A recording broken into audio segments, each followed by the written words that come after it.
Boxing has always been a sport shaped by money. Promoters, networks, fighters, governments behind the scenes. But in the last few years, one new force has completely changed the sport. Not a promoter. Not a broadcaster. A country. Saudi Arabia. And whether you love it or hate it, boxing will never be the same again. Because what started as a few big fight nights in the desert has turned into one of the most aggressive financial takeovers in modern sports history. Tonight, we break down exactly how it happened.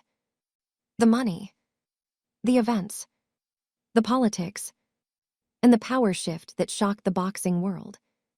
For decades, boxing was controlled by fragmented promoters. Top Rank, Matchroom, PBC.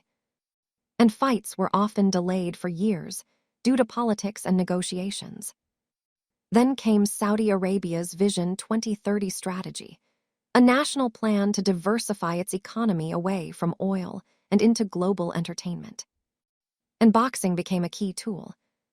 At the center of it all is Turki Al-Sheikh, chairman of Saudi Arabia's General Entertainment Authority. He wasn't a traditional promoter. He didn't build fighters from the ground up. Instead, he did something different. He bought the biggest fights in the world and removed the barriers stopping them from happening. Suddenly, fights like Fury versus Usyk, Joshua versus Ngannou, and massive undisputed title bouts became not just possible, but routine. Saudi Arabia wasn't playing by boxing's old rules. It was rewriting them. To understand Saudi influence, you have to understand the scale of money involved. Reports across the industry suggest major Riyadh season boxing events can cost anywhere between $150 million to $250 million per card when you include purses, production, promotion, and global marketing. And unlike traditional boxing events, Saudi Arabia doesn't rely on pay-per-view alone to justify it. These events are government-backed through the General Entertainment Authority. Fighters who previously struggled to make legacy-defining fights suddenly found themselves earning career-high purses. Heavyweights especially benefited. Fights that took years to negotiate in the West were suddenly signed in weeks. One of the most important shifts. Saudi Arabia effectively removed the financial risk that normally kills big fights. Promoters in the US and UK often need to balance profit margins. Saudi Arabia doesn't operate like that. Instead, the goal is long-term investment. Global influence. Tourism branding. Soft power. Positioning Saudi Arabia as a sports hub. In other words, boxing became part sport, part global business strategy. Now we get to the part that really changed perception. Because Saudi Arabia didn't just fund fights. It created mega events. Stadium Fury versus Usyk, heavyweight undisputed era. 2 fights that defined the heavyweight division and crowned an undisputed champion for the first time in the modern 4-belt era. Stadium Joshua versus Ngannou. A crossover spectacle that blurred the line between boxing and MMA entertainment. Stadium Beterbiev versus Bivol rivalry cards. High-level technical boxing finally matched with elite production and global attention. Stadium Riyadh season fight nights. A branded system of recurring megacards under one umbrella. And then came something even bigger. Saudi Arabia didn't just host fights. It started building a boxing ecosystem. Tournament formats like the WBC Riyadh Season Grand Prix. Multi-fight seasonal events. Discussions of league-style boxing structures. This is where things start to shift from hosting fights to potentially controlling the sport's structure itself. Politics, power, and the sports washing debate. Saudi Arabia's involvement in boxing doesn't exist in isolation. It sits inside a broader geopolitical strategy.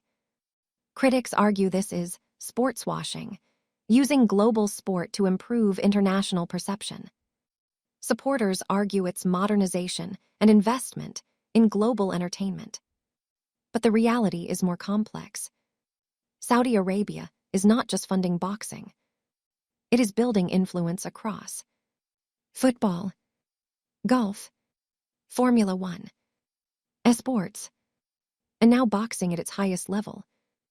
And that influence is now shaping how boxing itself is governed.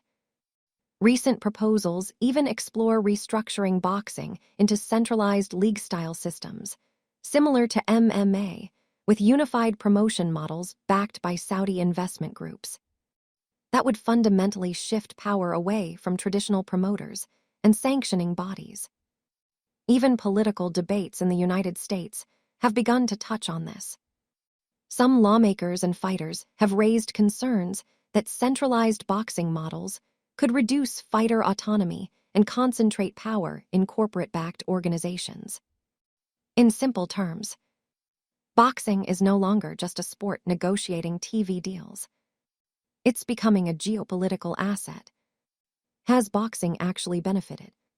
So the big question: has Saudi Arabia made boxing better? On one hand, heavy checkmark bigger fights happen faster. Heavy checkmark fighters are paid more. Heavy checkmark undisputed bouts are finally being made. Heavy checkmark production value is higher than ever. Heavy checkmark global attention has increased. But on the other hand, heavy multiplication x fewer frequent events. Heavy multiplication x heavy dependence on one financial source. Heavy multiplication x concerns about long-term control. Heavy multiplication x questions about sustainability. Heavy multiplication x debate over whether boxing is being centralized. Some fans say boxing has entered a golden age of matchups. Others say it has become dependent on one wealthy state to function at the top level. Both are in different ways true. Conclusion: the future of boxing. What Saudi Arabia has done is not just promote boxing. It has changed its structure. It has proven that, with enough financial power, long-standing boxing politics can be bypassed almost overnight. But the future remains uncertain. Will this lead to a more organized global sport? Or a system where boxing depends too heavily on one financial powerhouse? One thing is undeniable: the center of boxing power is no longer just Las Vegas or London. It now includes Riyadh. And that shift is only just beginning.